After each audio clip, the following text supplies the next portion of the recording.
உங்களுடன் காலை வணக்கம். புனித யோவான் எழுதிய நற்செய்தி 17ஆம் அதிகாரம் 11 முதல் 19 வரை உள்ள இறை வார்த்தைகள்.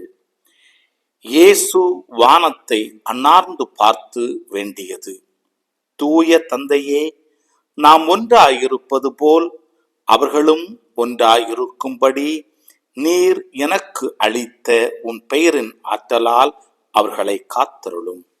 நான் அவர்களோடு இருந்தபோது நீர் எனக்கு அளித்த உன் பெயரின் ஆற்றலால் அவர்களை காத்து வந்தேன்.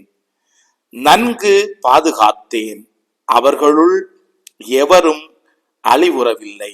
மறைநூலில் எழுதியுள்ளது நிறைவேறும் வண்ணம் அழிவுக்குரியவன் மட்டுமே அழிவுற்றான். இப்போது உம்மிடம் வருகிறேன். என் மகிழ்ச்சி அவர்கள் நிறைவாக இருக்கும்படி நான் உலகில் இருக்கும் போதே இதை சொல்கிறேன்.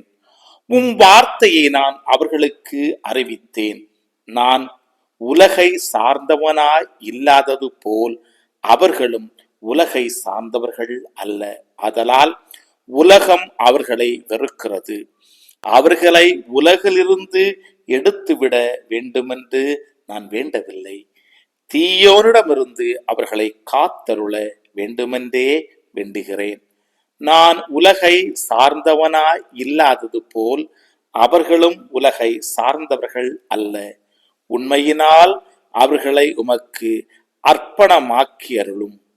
உமது வார்த்தையே உண்மை. நீர் என்னை உலகிற்கு அனுப்பியது போல நானும் அவர்களை உலகிற்கு அனுப்புகிறேன். அவர்கள் உண்மையினால் உமக்கு உரியவர் ஆகும்படி அவர்களுக்காக என்னையே உமக்கு அர்ப்பணமாக்குகிறேன். கிறிஸ்துவின் நற்செய்தி. இந்த நாள் இனிய நாளாக அமைய வாழ்த்துக்கள்.